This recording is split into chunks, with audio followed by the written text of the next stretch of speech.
Hi friends, നമസ്കാരം. നമ്മുടെ ഇഷ്ടവിശേഷങ്ങളായ ഗൗരി ശങ്കരത്തിൻ്റെ ഒരു അടിപൊളി വിശേഷമായിട്ടാണ് വന്നിരിക്കുന്നത്. അപ്പോൾ എല്ലാവർക്കും നല്ലൊരു ദിവസം ആശംസിച്ചുകൊണ്ട് തന്നെ നമുക്ക് വിശേഷത്തിലേക്ക് പോകാം. അപ്പോൾ തുടങ്ങുമ്പോൾ തന്നെ കാണുന്നത് നമ്മുടെ ശങ്കർബായിനെയാണ്. അപ്പോൾ ശങ്കർബായി ഫോണിൽ ഇങ്ങനെ എന്തോ എടുത്തുകൊണ്ടിരിക്കുകയാണ്. ഈ സമയത്താണ് നമ്മുടെ ഗൗരി കയറി വരുന്നത്. അല്ല ശങ്കർ ഇന്ന് എവിടെ പോയതായിരുന്നു? ഇത്ര നേരം എവിടെയായിരുന്നു എന്നിങ്ങനെ ചോദിച്ചു. എൻ്റെ പൊന്ന് ഗൗരി, നീ ഇന്ന് ചോദിച്ച ചോദ്യം ഉണ്ടല്ലോ, നിൻ്റെ ജീവിതത്തിൽ ഒരു തൃശ്ശൂർക്കാരനോടും ചോദിക്കരുത് കേട്ടോ. അതിന് ഞാൻ ശങ്കറിനോട് തെറ്റായിട്ടൊന്നും ചോദിച്ചില്ലല്ലോ, എവിടെയാണെന്നല്ലേ ചോദിച്ചുള്ളൂ. ഇന്നത്തെ ദിവസത്തിൻ്റെ പ്രത്യേകത എന്തൊട്ടാണെന്ന് നിനക്ക് അറിയില്ലടി പെണ്ണേ. അപ്പോൾ കുറച്ച് നേരം നിന്നു. നീ തൃശ്ശൂർ വന്നിട്ട് എന്തോരം നാളായി, എന്നിട്ടും നിനക്ക് ഇന്നത്തെ ദിവസത്തിൻ്റെ പ്രത്യേകത എന്താണെന്ന് മനസ്സിലായില്ല? ഓ, ഇന്നല്ലേ തൃശ്ശൂർ പൂരം. ആ, അതാണ്. അതുകൊണ്ടാട്ടോ ഞാൻ പറഞ്ഞത് ഇന്നത്തെ ദിവസത്തിൻ്റെ പ്രത്യേകത എന്താണെന്ന് നമ്മുടെ ഒരു തൃശ്ശൂർകാരോടും ചോദിക്കരുതെന്ന്. ചോദിക്കാൻ പാടില്ല. കാരണം എന്തുട്ടാ നിനക്കറിയോ? എന്തുട്ടാ? തൃശ്ശൂരുള്ള പീപ്പിൾസും തൃശ്ശൂരുള്ളവർ മാത്രമല്ല കേട്ടോ, കേരളത്തിലുള്ള മുഴുവൻ പൂരപ്രേമികളും ഇന്ന് നമ്മുടെ തേക്കിൻകാട് മൈതാനത്തുണ്ടാവും. അറിയോ നിനക്ക്? പൂരപ്പറമ്പിലുണ്ടാവൂന്ന്. അമ്മാതിരി ഉത്സവമാണ് മോളെ ഞങ്ങളുടെ തൃശ്ശൂർ പൂരം. ഉത്രാളിക്കാവിലെ പൂരത്തിന് പോയിട്ട് വന്നപ്പോൾ ശങ്കർ എനിക്കൊരു വാക്ക് തന്നിരുന്നു, മറന്നുപോയോ അത് എന്ന് ചോദിച്ചു. ആ ശരിയാ, ഇത്തവണ തൃശ്ശൂർ പൂരത്തിന് നിന്നെയും കൂട്ടി പോകണം എന്നായിരുന്നു എൻ്റെ പ്ലാൻ. അത് ശരി തന്നെയാണ്, പക്ഷേ നടന്നില്ല കേട്ടോ. അന്ന് ഉത്രാളിക്കാവ് പൂരം കഴിഞ്ഞു വന്ന നൈറ്റിൽ ഞാനൊരു തീരുമാനം എടുത്തതാ, നിന്നെയും കൂട്ടി തൃശ്ശൂർ പൂരത്തിന് പോകുമെന്ന്. പക്ഷേങ്കിലുണ്ടല്ലോ, എന്താ സംഭവിച്ചതെന്ന് നിനക്കറിയാമല്ലോ. ഇനി ഞാൻ പറയേണ്ട കാര്യമുണ്ടോ ഗൗരിയെ? ശങ്കർ എന്ന് വിളിച്ചോ. വേണ്ട, നീ പറയാൻ പോണത് എന്തിട്ടാണെന്ന് എനിക്ക് വ്യക്തമായിട്ട് അറിയാട്ടോ. അവൻ ജീവിച്ചിരിപ്പുണ്ട്, അവൻ ചത്തിട്ടില്ല, അവനെ ഞാൻ കണ്ടിട്ടുണ്ട്, അവനെ നമുക്ക് എങ്ങനെയെങ്കിലും കണ്ടെത്തണം, അങ്ങനെയൊക്കെയല്ലേ. ഈ സെയിം കാര്യങ്ങളല്ലേ നീ ഇപ്പോൾ പറയാൻ പോണത്? നീ അവൻ്റെ പേര് മന്ത്രം പോലെ റിപ്പീറ്റ് ചെയ്യാം. ആ പേര് പറഞ്ഞ് എൻ്റെ സമാധാനവും സ്വസ്ഥതയും ഒക്കെ നീ കളയുക, ഇല്ലാണ്ടാക്കുക. ദേ, നീ ആ തെണ്ടിച്ചക്കൻ്റെ പേരും പറഞ്ഞ് എൻ്റെ സമാധാനം കളഞ്ഞില്ലായിരുന്നു എങ്കിലുണ്ടല്ലോ, ഞാനും നീയും കൂടി ഇന്ന് പൂരപ്പറമ്പിൽ അടിച്ച് പൊളിച്ചേനെ. പറഞ്ഞിട്ട് കാര്യമില്ലെന്നറിയാം. നമ്മൾ നല്ല സന്തോഷമായിട്ടിരിക്കണ നേരത്തായിരിക്കും എന്തെങ്കിലും ഒരു ഉടായ്പ പരിപാടിയായിട്ട് നീ വരും. ഒന്നെങ്കിൽ കമലേടത്തി, അല്ലെങ്കിൽ ധ്രുവൻ. എന്ത് ചെയ്യുമെന്ന് പറ. എൻ്റെ പൊന്ന് ഗൗരിയെ, നമുക്കൊരു മനസ്സമാധാനവും സന്തോഷമായിട്ടൊക്കെ ഇരിക്കുന്ന സമയത്ത് അത് നശിപ്പിച്ചില്ല എങ്കിൽ നിനക്കൊരു സമാധാനം ഉണ്ടാവില്ല അല്ലേ? എന്ത് ചെയ്യാനാ? ദേ, കട്ടിൽ നിനക്ക് ഫുള്ളായിട്ട് ഞാൻ ഒഴിഞ്ഞു തന്നിട്ടുണ്ട്. നീ സ്വസ്ഥമായിട്ടും സമാധാനമായിട്ടും നീണ്ടു നിവർന്ന് കിടന്നോ. ഞാൻ ഈ സൈഡിൽ ഈ സോഫ മേലെ സമാധാനമായിട്ട് കിടന്നോളാം. ശങ്കർ കട്ടി കിടന്നോ, ഞാൻ സോഫയിൽ കിടന്നോളാം. ഏയ്, അതിൻ്റെ ആവശ്യമൊന്നുമില്ല. നീ വലിയ പ്രൊഫസറുടെ മോളും CBI അല്ലേ, അതുകൊണ്ട് നീ കട്ടിലുമേ തന്നെ കിടന്നോ. നമുക്ക് ഈ സോഫ മതിയെന്നേ. അല്ല പിന്നെ എന്ന് പറഞ്ഞാൽ ശങ്കർ ഇങ്ങനെ കയറി കിടക്കുകയാണ്. അപ്പോൾ ഗൗരി അവിടെ നിൽപ്പുണ്ട് കേട്ടോ. പിന്നെ നമ്മൾ കാണുന്നത് മഹാദേവനെയാണ്. അപ്പം മഹാദേവൻ എന്തോ ഫയലൊക്കെ നോക്കിക്കൊണ്ടിരിക്കുന്നു. ഈ സമയത്താണ് നമ്മുടെ രാധാമണി തങ്കച്ചി പാലും ഒക്കെ ആയിട്ട് റൂമിലേക്ക് കയറി വരുന്നത്. അപ്പോൾ റൂമിലേക്ക് കയറി വന്നത് പൊട്ടന്ന് കുറേ പട്ടക്കം ഞെട്ടിപ്പോയി എന്ന് പറഞ്ഞാൽ മതി. ഞെട്ടി വിറച്ച് എല്ലാവരും ഇങ്ങനെ നിൽക്കുകയാണ്. അപ്പോൾ ശേഖരനാണെങ്കിൽ വാട്ടീസൊക്കെ അടിച്ചിങ്ങനെ നിൽക്കുന്നോ. ഇതാരാണാവോ ഇപ്പം മാലപ്പഴക്കം പൊട്ടിക്കണത്? വിഷുവൊക്കെ കഴിഞ്ഞതല്ലേ, എന്തൊക്കെ സംഭവം ഒന്നും മനസ്സിലാവുന്നില്ല. അപ്പം ശങ്കർ, അപ്പോൾ പെട്ടെന്ന് തന്നെ മഹാദേവൻ, ആരായി ഈ പടക്കം പൊട്ടിക്കണത്? വിഷുവും ദീപാവലിയും കഴിഞ്ഞതല്ലേ, പക്ഷെ ഇലക്ഷൻ റിസൾട്ട് വരേണ്ട സമയമായിട്ടുമില്ല. അല്ല, ഇലക്ഷൻ കഴിഞ്ഞിട്ടില്ലല്ലോ, പിന്നെ എങ്ങനെയാ റിസൾട്ട് വരിക? പിന്നെ എന്തുട്ടായത് എന്ന് ചോദിച്ച് മഹാദേവനും രാധാമണിയും എല്ലാവരും കൂടെ ചെന്ന് ഇത് വീടിൻ്റെ വാതിൽ തുറക്കുമ്പം ഒരു പുകമയോ മൊത്തം പൂത്തിരിയും കമ്പിത്തിരിയായിട്ട് ഇങ്ങനെ കത്തുകയാണ്. എല്ലാവരും പേടിച്ചിങ്ങനെ നോക്കുകയാണ്. ഇവിടെ എന്താ സംഭവം എന്നൊന്നും മനസ്സിലായില്ല. ഇതാരായി എൻ്റെ പറമ്പിൽ കയറി പടക്കം പൊട്ടിക്കണേ എന്ന് ചോദിച്ചു മഹാദേവനും.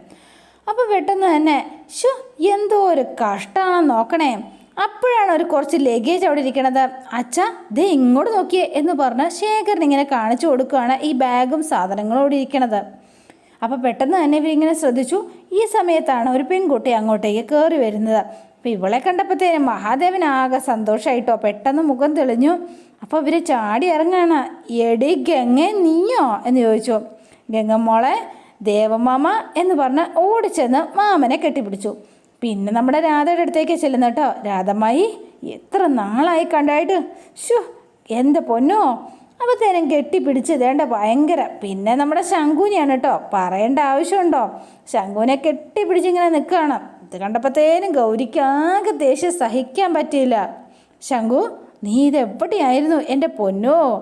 അപ്പോൾ വേഗം ഓടിച്ചെന്നൊരു പാട്ടങ്ങിട്ടും. എന്നിട്ട് അപ്പോൾ കാന്താ എന്ന് പറഞ്ഞ ആ പാട്ട്. എന്നിട്ട് രണ്ടുപേരുടെ രണ്ടുപേരല്ല, നമ്മുടെ ശങ്കറും ഗംഗയും മഹാദേവനും രാധാമണിയും ശേഖരനും എല്ലാവരും കൂടെ കൈ പിടിച്ച് ഭയങ്കര ഡാൻസ്. അപ്പോൾ ഇവളുടെ ഭയങ്കര കൂടെ ഇങ്ങനെ ഡാൻസ് കളിക്കുകയാണ് കേട്ടോ. ഇത് കണ്ട് ഗൗരിയും കമലയും ഇങ്ങനെ നിൽക്കുന്നു. അപ്പോൾ തന്നെ ഇവരെല്ലാവരും കൂടെ വീടിനകത്തേക്ക് കയറി. അപ്പോൾ നമ്മുടെ ഗംഗ ഒരു യൂട്യൂബറാണ് എന്ന് പറഞ്ഞാൽ മറ്റേ ഫോണിൽ വീഡിയോ ഒക്കെ എടുക്കുകയാണ് കേട്ടോ. അപ്പോൾ പെട്ടെന്ന് തന്നെ ആൾ ഫോൺ ഓണാക്കി വെച്ചു. ഗൈസ് എന്നൊക്കെ പറഞ്ഞ ഇതാണ് എൻ്റെ ചാരങ്ങാട്ട് ഫാമിലി, ഫുള്ള് തൃശ്ശൂർ വൈബാണ് കേട്ടോ എന്നൊക്കെ പറഞ്ഞ. ഇതെൻ്റെ വൺ ആൻഡ് ഓൺലി ദേവമാമ, പിന്നെ ഇത് ക്യൂട്ട് ചക്കര ദാദമ്മായി, പിന്നെ ഇതുണ്ടല്ലോ ഇത് നമ്മുടെ മസിൽ മോൻ നമ്മുടെ ശേഖരേട്ടൻ, ഇത് ശേഖരേട്ടൻ്റെ സ്വന്തം കെട്ടിയോള് കമലെടുത്തി, പിന്നെ ഉണ്ടല്ലോ ഇത് നമ്മുടെ മണിമുത്തശ്ശി. മണിമുത്തശ്ശിനെ നേരത്തെ ഞാൻ ഇൻട്രൊഡ്യൂസ് ചെയ്തിട്ടുണ്ട് കേട്ടോ, ഓർക്കുന്നുണ്ടോ? ഓർമ്മയില്ല ഗൈസ്? മണിമുത്തശ്ശി എൻ്റെ കൂടെ ബാംഗ്ലൂർ ഉണ്ടായിരുന്നു. അപ്പോഴേക്കും ഗൗരിയുടെ മുഖം കടന്നൽ കുത്തിയ പോലായി. അപ്പോൾ ശങ്കർ ഇടയ്ക്കിടയ്ക്ക് നോക്കുന്നുണ്ട് ശങ്കറിനെ. എൻ്റെ പൊന്നു മോളെ, നീ ഈ റേഡിയോ പോലെ തന്നെ ഇങ്ങനെ പറഞ്ഞാൽ മതിയോ? ഒന്ന് നിർത്ത്, ഞങ്ങളും കൂടി ഒന്ന് സംസാരിച്ചോട്ടെ എന്ന് പറഞ്ഞു. നീ ബാംഗ്ലൂരിൽ നിന്ന് എപ്പോഴാണ് തൃശ്ശൂർക്ക് എത്തിയത്? ദേവമാമ ജസ്റ്റ് 1 മിനിറ്റ് എന്ന് പറഞ്ഞുകൊണ്ട്. ഗൈസ്, നിങ്ങൾക്ക് ഞാൻ സ്പെഷ്യലായിട്ടൊരാളെ പരിചയപ്പെടുത്തിയില്ലല്ലോ. ഇതാണ് ആ ആൾ എന്ന് പറഞ്ഞ ശങ്കറിൻ്റെ തോളത്ത് കൈയിട്ടു. ഇതെൻ്റെ സ്വന്തം ശങ്കു എന്ന് പറഞ്ഞു. പിന്നെ പറയണ്ടല്ലോ ഗൗരിയുടെ മുഖം. അപ്പോൾ ഇവരെല്ലാവരും ഗൗരിയെ നോക്കി പുച്ഛിച്ച പോലത്തെ ചിരിച്ചിരിക്കുകയാണ്. ഓടിക്കൊണ്ട് ഈ ഫോൺ കൈ കൊണ്ട് കൊടുക്കുകയാണ്. കുട്ടി, ഈ ഫോണൊന്ന് പിടിച്ചേ, ഇത് ലൈവാ എന്ന് പറഞ്ഞ് ഗൗരിയുടെ കയ്യിലേക്ക് കൊടുത്തു. ഇവർക്കെല്ലാവർക്കും ചിരി സഹിക്കാൻ പറ്റണില്ല. ഗൗരിക്ക് നല്ല അടി കിട്ടിയ പോലെ ആയി എന്നോർത്ത് ഈ രാധാമണിയും ശേഖരനും ഒക്കെ പൊട്ടി ചിരിക്കുകയാണ് കേട്ടോ. അപ്പോൾ ഇതേണ്ട നമ്മുടെ ശങ്കറിൻ്റെ തോളത്തൊക്കെ കൈയിട്ട് ഇങ്ങനെ നിൽക്കുകയാണ്. ഗായ്സ്, എൻ്റെ നൊസ്റ്റാൾജിയാണ് എൻ്റെ ഈ ശങ്കു കേട്ടോ. ബാംഗ്ലൂരിലെ കട്ട ഡെസ്പായിട്ടിരിക്കുന്ന സമയത്ത് എൻ്റെ നൊസ്റ്റാൾജിയാണ് എൻ്റെ എനർജിയൊക്കെ. ആ ഓർമ്മകളിൽ എല്ലാം എൻ്റെ ശങ്കു ഉണ്ടായിരുന്നു കേട്ടോ. നിറഞ്ഞു നിൽക്കും എൻ്റെ ശങ്കു. ഞാനും ശങ്കുവും ഒരുമിച്ച് സ്കൂളിൽ പഠിച്ചിട്ടായി ഞങ്ങൾ ഓടിക്കളിച്ച വയൽ, പിന്നെ ഞങ്ങൾ മാങ്ങ എറിഞ്ഞിരുന്ന പിന്നെ വയൽ, മുങ്ങാൻ കുഴിയിട്ട് നീന്തൽ പഠിച്ചിരുന്ന ഞങ്ങളുടെ സ്വന്തം അമ്പലക്കുളം, അങ്ങനെ എല്ലാം നൊസ്റ്റാൾജിക് ഓർമ്മകളിലും എൻ്റെ ഈ ശങ്കുവും എൻ്റെ ഒപ്പം ഉണ്ടായിരുന്നു കേട്ടോ. എൻ്റെ സ്ഥിരം വ്യൂവേഴ്സിന് അറിയാമായിരിക്കും, ഞാൻ എപ്പോഴും ഒരു കുട്ടിശങ്കറിൻ്റെ കാര്യം നിങ്ങളോടൊക്കെ പറയാറില്ലേ? ഓർമ്മയുണ്ടോ ഗൈസ്? എങ്കിൽ കേട്ടോ, എൻ്റെ എല്ലാ എപ്പിസോഡിലും കുട്ടിശങ്കറിനെ കുറിച്ച് എന്തെങ്കിലുമൊക്കെ ഞാൻ പറഞ്ഞിട്ടുണ്ടാവും, അത് ഉറപ്പാണ്. ഇടയ്ക്കൊക്കെ ഞാൻ കമൻറ്റുകളൊക്കെ കാണാറുണ്ട്, ഈ കുട്ടിശങ്കരനാരാ, ആനയാണോ എന്ന്. യെസ്, ആനയാണ്. കൊമ്പനാന, അതാണ് അവസ്ഥ കേട്ടോ. ഇതാണ് ആ കൊമ്പൻ കുട്ടിശങ്കരൻ. കണ്ടോ, ശങ്കർ ഭായ്, എൻ്റെ ശങ്കു. അപ്പോൾ ഒരുപാട് വിശേഷണങ്ങളാണ്. ഇനി ഗൈസ്, ഇനി കുറേ ദിവസം ഞാനിവിടെ ഉണ്ടാവും കേട്ടോ. ഈ തൃശ്ശൂർ തന്നെ ഉണ്ടാവും. അപ്പോഴേ ഇനി നമ്മൾ തൃശ്ശൂരിൻ്റെ വൈബായിരിക്കും കേട്ടോ. തൃശ്ശൂരിൻ്റെ ടേസ്റ്റ്, തൃശ്ശൂരിൻ്റെ കലാകാരന്മാർ, അങ്ങനെ കിടുക്കൻ എപ്പിസോഡുകളായിരിക്കും ഇനി വരാനുള്ളത് കേട്ടോ. അപ്പോൾ എല്ലാവരും കാത്തിരിക്കണേ, ആരും മിസ്സാക്കല്ലേ. ഓക്കെ, ബൈ ഗൈസ് എന്നൊക്കെ പറഞ്ഞുകൊണ്ട് നിൽക്കുകയാണ്. അപ്പോൾ ഗൗരിയുടെ കാര്യം പെട്ടു. അപ്പോൾ ഗൗരി ഇങ്ങനെ ഇതും പിടിച്ച് നിൽക്കുകയാണല്ലോ കുന്തം പോലെ. അപ്പോൾ വേഗം ചെന്നു. താങ്ക് യു കുട്ടി എന്ന് പറഞ്ഞു. അല്ല, ഓ മൈ ഗോഡ്, ഗൗരിയല്ലേ ഇത് എന്ന് ചോദിച്ചു. ഗൗരി ചിരിച്ചില്ല എന്ന മട്ടിൽ. പെട്ടെന്ന് ഞാൻ ശ്രദ്ധിച്ചില്ല കേട്ടോ ഗൗരിയെ, സോറി കേട്ടോ. നിങ്ങളുടെ ലവ് സ്റ്റോറി ഫുൾ എനിക്കറിയാട്ടോ, എല്ലാം എന്നോട് പറഞ്ഞിട്ടുണ്ട് ശങ്കു. മോനെ ശങ്കു, ആണുങ്ങളായാലേ ഇങ്ങനെ വേണം കേട്ടോ. എന്താണെന്നറിയോ, എന്ത് പ്രതിബന്ധം ഉണ്ടായാലും സ്നേഹിച്ച പെണ്ണിനെ തന്നെ കെട്ടണം, അതാണ് ആണത്തം എന്ന് പറഞ്ഞു. അപ്പോൾ അതാരെതിർത്താലും അതങ്ങ് വിട്ടുകൊടുക്കാൻ പാടില്ല കേട്ടോ. അപ്പോൾ ശങ്കു ഇങ്ങനെ നിൽക്കുകയാണ്.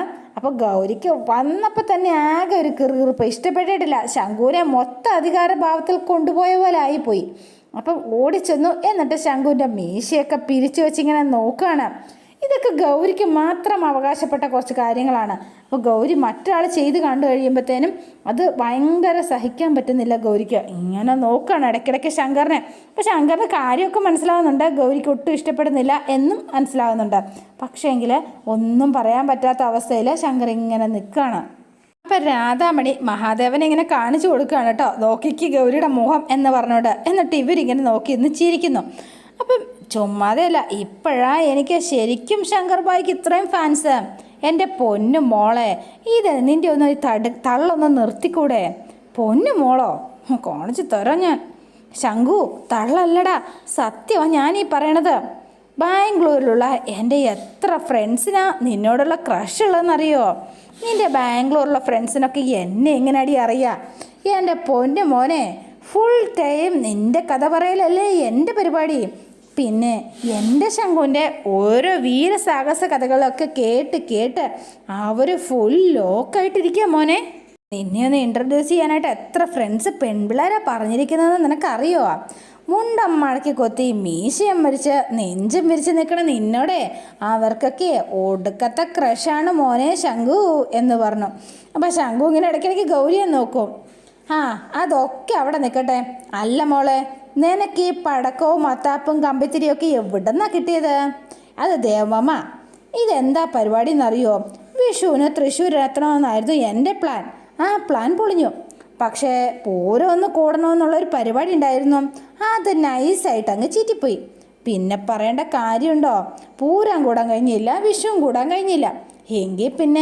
എങ്കിൽ പിന്നെ വിഷുവിനുള്ള പടക്കം വേസ്റ്റ് ആക്കണ്ടെന്ന് കരുതി അതങ്ങ് പൊട്ടിച്ചതാ ദേവമാമ ഇപ്പം കണ്ടത്. എങ്ങനെയുണ്ട്? ഹോ, ഇപ്പോഴെങ്കിലും നിനക്ക് ഇങ്ങോട്ട് വരാൻ തോന്നിയല്ലോ എന്ന് രാധാമണി. എൻ്റെ ഈ വരവറിയുമ്പോൾ വേണി രാധമ്മയോട് പിണങ്ങും, ഉറപ്പ്. എൻ്റെ പൊന്നു ഗംഗമോളെ, നിങ്ങൾ തമ്മിലുള്ള വഴക്ക് ഇതുവരെ തീർന്നില്ലേ? എനിക്ക് വേണിയോട് ഒരു ദേഷ്യമില്ല, അവളല്ലേ എന്നോട് മിണ്ടാതെ നടക്കണേ. പിന്നെ എങ്ങനെയാ? അതെ, ഇങ്ങനെ നിന്ന് ഡയലോഗ് അടിക്കാണ്ട് വിശേഷമൊക്കെ രാവിലെ പറയാം. പോയി കിടക്കാൻ നോക്ക് മനസ്സമാധാനമായിട്ട്. കുറച്ച് ദിവസം നീ ഇവിടെ ഉണ്ടാവില്ലേ? നീ ചെന്ന് ഗംഗമോള് വേഗം ബാംഗ്ലൂരിൽ നിന്ന് ഇത്രയും ദൂരം യാത്ര ചെയ്ത് വന്നതല്ലേ, സ്വസ്ഥമായിട്ട് ഒന്ന് കുളിച്ച് ഭക്ഷണമൊക്കെ കഴിച്ച് സുഖമായിട്ട് പോയി കിടന്നൊന്ന് ഉറങ്ങുക എന്ന് പറഞ്ഞു. ഉറങ്ങാനോ? അതെ ദേവമാമേ, ഇന്ന് രാത്രി എനിക്ക് ശിവരാത്രി ആട്ടോ, അത് നടക്കില്ല. പിന്നെ എനിക്കും എൻ്റെ ശങ്കുവിനും ഉറക്കമില്ലാത്ത രാത്രി. അപ്പം ഗൗരി വീണ്ടും കണ്ണതള്ളി. ഞങ്ങൾക്ക് കുറേ വിശേഷങ്ങൾ പറയാനുണ്ട് അല്ലടാ. അപ്പം നേരെ ഗൗരി അടുത്തേക്ക് ചെന്നിട്ട്, അതെ ഗൗരിയെ, ശങ്കുവിനെ ഇന്ന് എനിക്ക് വിട്ടു തന്നേക്കൂട്ടോ എന്ന് പറഞ്ഞു. അപ്പോൾ ഒന്നും മിണ്ടിയില്ല. ശങ്കുവിനെ ഒരു നോട്ടം. അപ്പം ശങ്കു ഇങ്ങനെ മിണ്ടാതെ ചിരിയൊക്കെ പെട്ടെന്ന് നിർത്തി. ഞങ്ങൾക്ക് കുറേ വർത്തമാനം പറയാനുണ്ട്, സ്കൂൾ ടൈം മുതലുള്ള ഒരുപാട് കാര്യങ്ങൾ പറയാനുണ്ട്, അതുകൊണ്ടാണ് പ്ലീസ് എന്ന് പറഞ്ഞു കേട്ടോ. അപ്പോൾ ഗൗരി ഒന്നും മിണ്ടിയില്ല, ഒരു ചിരി അങ്ങ് ചിരിച്ചു. എങ്കിൽ പാടാ ശങ്കു, നാളെ നേരം വെളുക്കുന്നത് വരെ നമുക്ക് സംസാരിച്ചുകൊണ്ടേയിരിക്കണം കേട്ടോ. നീങ്ങ് വായോ എന്ന് പറഞ്ഞ് ശങ്കുവിനെ വലിച്ചുകൊണ്ട് പോവാണ്. അയ്യോ അല്ല, അത് പിന്നെ എന്നൊക്കെ പറഞ്ഞ് തിരിഞ്ഞു നോക്കുന്നുണ്ട് ശങ്കു. പക്ഷേ എങ്കിൽ ഒന്നും മിണ്ടാൻ പറ്റിയില്ല. ബാക്കി ഇവരുടെ മുഖത്തേക്ക് നോക്കിയപ്പം ഇവരെല്ലാവരുടെ പൊട്ടിച്ചിരിക്കുകയാണ് ഇവളുടെ അവസ്ഥ കണ്ടിട്ട്. പിന്നെ നമ്മളെ ഗൗരി നേരെ റൂമിലേക്ക് പോയി. ശങ്കുന്ന് ഞാൻ ശങ്കുവിനെ വിളിക്കുന്ന ചിലപ്പാരല്ലേ, ആ പേരെന്തിനാ അവൾ ശങ്കറിനെ വിളിക്കുന്നത്? എന്നെ അങ്ങനെ വിളിക്കാൻ പാടില്ല എന്ന് പറഞ്ഞ് ശങ്കർ അവളെ തടഞ്ഞതുമില്ല. എനിക്ക് ശങ്കു എന്ന് വിളിക്കാൻ എനിക്ക് മാത്രമേ അധികാരമുള്ളൂ. അല്ല, അവൾ എന്തിനാ ശങ്കറിനോട് ഓവർ ഫ്രീഡം എടുക്കുന്നത്? ശങ്കർ എന്തിനാ അവൾക്ക് ഇത്രയും സ്വാതന്ത്ര്യം കൊടുക്കുന്നത്? ഞാൻ എന്തൊക്കെ ഈ ചിന്തിക്ക് കൂട്ടുന്നത്? നല്ല വിദ്യാഭ്യാസമുള്ളല്ലേ ഞാൻ, എന്നിട്ടോ ആ ക്വാളിറ്റി എൻ്റെ ചിന്തകളിൽ ഉണ്ടാവേണ്ടതല്ലേ? അപ്പോൾ സ്വന്തം ഇങ്ങനെ പറഞ്ഞുകൊണ്ടിരിക്കുകയാണ്. ഞാൻ സാധാരണ സ്ത്രീകൾ ചിന്തിക്കുന്നത് പോലെ ഞാൻ ചിന്തിക്കാൻ പാടുണ്ടോ? ഒരിക്കലുമില്ല. ഞാൻ ഗംഗ ശങ്കറിൻ്റെ റിലേറ്റീവാണ്, ഇവിടുത്തെ അച്ഛൻ്റെ അകന്ന ബന്ധത്തിലുള്ള പെങ്ങളുടെ മകൾ. അപ്പോൾ സ്വാഭാവികമായിട്ടും ശങ്കറും ഗംഗയും തമ്മിൽ പണ്ട് മുതലേ ഒരു സൗഹൃദം ഉണ്ടാവുമല്ലോ. ഞാൻ എന്തിനാ ആ സൗഹൃദത്തെ വെറുതെ തെറ്റിദ്ധരിക്കുന്നത്? അതൊക്കെ മോശമല്ലേ ഗൗരിയെ? സ്വന്തം ഇങ്ങനെ പറഞ്ഞുകൊണ്ടിരിക്കുകയാണ്. സ്ത്രീയും പുരുഷനും തമ്മിൽ നല്ല സൗഹൃദങ്ങളുണ്ട്, ഒരുപാടുണ്ട്. ഒരിക്കലും നമ്മൾ തെറ്റായി കണ്ടുകൊണ്ട് ആ സൗഹൃദങ്ങളെ നോക്കിക്കാണാൻ പാടില്ല. എന്നെപ്പോലെ വിദ്യാഭ്യാസമുള്ള ഒരു പെൺകുട്ടിക്കും ഒരിക്കലും പോസസീവ്നെസ്സും അസൂയയും ഉണ്ടാവാൻ പാടില്ല. അതാണ് ചെയ്യേണ്ടത്. നമ്മുടെ മനസ്സെപ്പോഴും പോസിറ്റീവാക്കി വെക്കണം, എനർജറ്റിക് ആക്കി വെക്കണം. നെഗറ്റീവായ ഒരു ചിന്തയ്ക്കും മനസ്സിലിടം കൊടുക്കരുത്. ഗംഗയും ശങ്കറും തമ്മിൽ നല്ല സൗഹൃദത്തിലാണ്. അതുകൊണ്ട് അവർ നല്ല സുഹൃത്തുക്കളുമാണ്. അതങ്ങനെ തന്നെയാണ്. മനസ്സിലാവുന്നുണ്ടോ ഗൗരിക്ക്? അപ്പോൾ ഗൗരിയോട് തന്നെ പറയുക, ഞാനിതിപ്പോൾ അതിനെക്കുറിച്ച് എന്തിനായി ചിന്തിക്കുന്നത്? ഇതൊക്കെ ഒന്ന് വിട്ട് കളഞ്ഞാൽ സ്വസ്ഥമായിട്ട് കിടന്ന് ഉറങ്ങാം. അതും കഴിയുന്നില്ല. അപ്പോൾ വീണ്ടും ഇങ്ങനെ ഇരിക്കുകയാണ് ആൾ. പിന്നെ കാണുന്നത് നമ്മുടെ ശംഖുവിനെയും അതുപോലെ തന്നെ ഗംഗേനെയാണ്. അല്ലടി, നീ പഠിച്ചത് ഭരതനാട്യം, നീ കളിക്കുന്നതും നിൻ്റെ സോഷ്യൽ മീഡിയയിൽ കാണുന്നതും ഒക്കെ മോഹിനിയാട്ടം. നീ എങ്ങനെയാ പിന്നെ മോഹിനിയാട്ടത്തിലേക്ക് തിരിഞ്ഞത്? എടാ ശംഖു, ഫൈനലി ഇതെല്ലാം ഒന്ന് തന്നെയാണ്. അതെന്തെന്ന് വെച്ചാൽ അതിൻ്റെ എനർജി വ്യത്യാസങ്ങളും അതിൻ്റെ റീജിയണൽസും ഒക്കെ ഉള്ളൊരു ചേഞ്ച്, അത്രയേ ഉള്ളൂ. അത് തന്നെയാണ് നമ്മുടെ ഹോളിസ്റ്റിക് ആക്കുന്നത്. പിന്നെ എൻ്റെ ഭരതനാട്യം ഫൗണ്ടേഷൻ വളരെ സ്ട്രോങ് ആണ് കേട്ടോ. എന്താണെന്നറിയോ? ഭരതനാട്യം ഫൗണ്ടേഷൻ സ്ട്രോങ് ആയാൽ ഏത് ഡാൻസ് ഫോമും അത് ഈസിയായി മാറും. അതുകൊണ്ടാണ് ഈ മോഹിനിയാട്ടം കുറച്ചുകൂടി ഈസിയായി വരണത്. അങ്ങനെ കാര്യമുണ്ടല്ലേ? ശരി. കുറച്ച് നാൾ മുന്നേ ഇവിടെ മോഹിനിയാട്ടത്തെക്കുറിച്ച് ഒരു വിവാദമൊക്കെ ഉണ്ടായി, നിനക്കറിയില്ലേ? ആണുങ്ങൾ മോഹിനിയാട്ടം കളിക്കുന്നതിനെക്കുറിച്ച് നീ കേട്ടില്ലേ? നൃത്തം എല്ലാവരും കളിക്കട്ടേന്നേ, അതിനാണ് പെണ്ണ് എന്നുള്ള വ്യത്യാസം എന്തിനാ? പിന്നെ എടാ ശംഖു, ഞാൻ ഇങ്ങോട്ടേക്ക് വരുന്ന വഴിക്ക് നോക്കിയപ്പോൾ നമ്മുടെ ആ പാടമൊക്കെ ഫുള്ള് മണ്ണിട്ട് നികത്തിയില്ലോടാ. അതെന്താ പറ്റിയത്? നമ്മൾ പണ്ട് ഓടിക്കളിച്ചിരുന്ന പാടങ്ങളൊക്കെ ഉണ്ടല്ലോ, അതൊന്നുമില്ല. പിന്നെ എൻ്റെ ക്രിക്കറ്റ് കളി കാണാൻ നീ വരാറില്ലേ? ആ പാടമൊന്നും ഇല്ലാന്നേ. അവിടെയൊക്കെ വീടായി, വലിയ വീട്. പിന്നെ ഫ്ലാറ്റും. എന്ത് ചെയ്യും? നമ്മളൊരു വയലിൻ്റെ വരമ്പേ കൂടെ ഒരു ആമ്പൽക്കുളത്തിൻ്റെ അവിടെ പോവാറില്ലായിരുന്നോ? അവിടെ വെച്ച് നീ എനിക്ക് ആമ്പൽപ്പൂ പൊട്ടിച്ചു തന്നിട്ടുണ്ട്. നമ്മുടെ വീട്ടിൽ ജോലിക്ക് നിന്ന കാർത്തിയാനി ചേച്ചിയുടെ വീടിനടുത്തുള്ള ആ അമ്പലക്കുളമല്ലേ നീ പറഞ്ഞത്? ആ കുളമൊക്കെ ഇപ്പോഴും ഉണ്ടടി. പക്ഷേ ആമ്പലുമില്ല, കുളത്തിൽ വെള്ളവും ഇല്ല കേട്ടോ. കഷ്ടമായില്ലോ. അന്ന് ശംഖു റിസ്ക് എടുത്ത് കുളത്തിലിറങ്ങി ആമ്പൽപ്പൂ പറിച്ചു തന്നതിന് വേണി അടിയുണ്ടാക്കിയത് നിനക്ക് ഓർമ്മയുണ്ടോ? വേണി അതിന് മാത്രമല്ലല്ലോ, നിനക്ക് ഞാൻ നാരങ്ങാ മിഠായി തന്നാലും അതിനും വേണ്ടി അവൾ വഴക്കുണ്ടാക്കും. അത് സ്വാഭാവികം. നിങ്ങൾ ഫുൾ ഡേ അടിയായിരുന്നില്ലേ? അല്ല, ആദ്യം ഞങ്ങൾ തമ്മിലുള്ള ഫസ്റ്റ് അടി സ്കൂളിൽ വെച്ചായിരുന്നു. അതെന്തിനാന്ന് നിനക്ക് ഓർമ്മയുണ്ടോ ശംഖു? പിന്നെ അതൊക്കെ മറക്കാൻ പറ്റുമോ? നീ അവളുടെ കോമ്പസ് വെച്ച് കുത്തി എന്ന് പറഞ്ഞിട്ടല്ലേ? എന്തായിരുന്നു ബഹളം? എൻ്റെ ദൈവമേ, അത് രണ്ടാമത്തെ. ഫസ്റ്റ് അടി അതിനായിരുന്നില്ല. എനിക്ക് ഓർമ്മ വന്നു കേട്ടോ. നിൻ്റെ ബാഗ് അവളെ കൊണ്ട് ചുമപ്പിച്ചു എന്ന് പറഞ്ഞിട്ടല്ലേ ഇരിങ്ങാലക്കട സ്കൂളിൻ്റെ പുളിമര ചവിട്ടി വെച്ചിട്ട് നിങ്ങൾ തമ്മിൽ അടിയുണ്ടാക്കിയതല്ലേ? അതെ, അത് തന്നെയായിരുന്നു. ദേവൻ മാമയ്ക്ക് അന്നും ഇന്നും എന്നോടൊരു പൊടി ഇഷ്ടം കൂടുതലുണ്ടല്ലോ. വേണിക്കത് ഒട്ടും സഹിക്കാൻ പറ്റില്ലല്ലോ. അവളച്ഛൻ്റെ ചക്കര വേണിമോളല്ലേ. അവൾ പഠിക്കാനാണെങ്കിൽ മരമണ്ടിയും. പിന്നെ പറയണ്ടല്ലോ. അങ്ങനെ ദേവമാമ ഒരു തീരുമാനം എടുത്തു. എൻ്റെ ബാഗ് ഇനി മുതൽ വേണി ചുമക്കട്ടെ എന്ന്. അങ്ങനെയാണ് ഞാൻ പിന്നെ സ്കൂളിൽ പോകുമ്പം എനിക്ക് സുഖം. വേണി എൻ്റെ ബാഗും ചുമന്ന് നടക്കും. ഞാനാണെങ്കിലോ വളരെ റോയലായിട്ട് കൈയൊക്കെ വീശി രാജകുമാരിയെ പോലെ ജാടയിട്ടായിരുന്നില്ലേ സ്കൂളിൽ പോയിരുന്നത്. പാവം വേണി, അവൾക്ക് ഈഗോ അടിച്ച് ഭ്രാന്തായി. ഈ പറയണ നീയും ഒട്ടും മോശമായിരുന്നില്ലല്ലോ. ചുമ്മാ ഇരിക്കണ വേണി മോളെ നീ എന്തെങ്കിലുമൊക്കെ പറഞ്ഞ് ചൊറിയും. അതാണല്ലോ നിൻ്റെ ഹോബി. പിന്നെ നീ ചൊറിയും, അവൾ കയറി മാന്തും, അവസാനം അച്ഛൻ്റെ അടുത്തെത്തും. പിന്നെ ദേവമാമ എന്ന് പറയുമ്പോൾ നീ കരയുമ്പം അച്ഛൻ്റെ മനസ്സലിയും. അപ്പം വേണിക്ക് അച്ഛൻ്റെ കയ്യിൽ നിന്ന് അടി കിട്ടും. ശംഖു, ഞാൻ ഇടയ്ക്ക് ഓർക്കാറുണ്ട് നമ്മുടെ ചൈൽഡ്ഹുഡ് എന്ത് രസമായിരുന്നു അല്ലേ? അപ്പോൾ ഇതൊക്കെ പറഞ്ഞുകൊണ്ടിരുന്ന സമയത്താണ് ഗൗരി അങ്ങോട്ടേക്ക് വരുന്നത്. അപ്പോൾ ഇവരിങ്ങനെ പറയുന്നതൊക്കെ കേട്ട് ആളിങ്ങനെ നിൽക്കുന്നു. അപ്പോൾ അതോടെയാണ് ഇന്നത്തെ വിശേഷം അവസാനിക്കുന്നത്. ഇനി നാളത്തെ വിശേഷം ഇതിലും ഗംഭീരമാണ്. അപ്പോൾ എല്ലാവരും വെയിറ്റ് ചെയ്യുക. നിങ്ങൾക്ക് ഇഷ്ടപ്പെട്ടുവെങ്കിൽ ലൈക്ക് ചെയ്യുക, ഷെയർ ചെയ്യുക. തൊട്ടടുത്ത ബെൽ ബട്ടൺ കൂടെ ഒന്ന് ഞെക്കുകയാണെങ്കിൽ ഞാനിടുമ്പോൾ തന്നെ നോട്ടിഫിക്കേഷൻ ലഭിക്കുന്നതായിരിക്കും. പുതുപുത്തൻ വിശേഷമായിട്ട് എത്താം. Bye and see you again.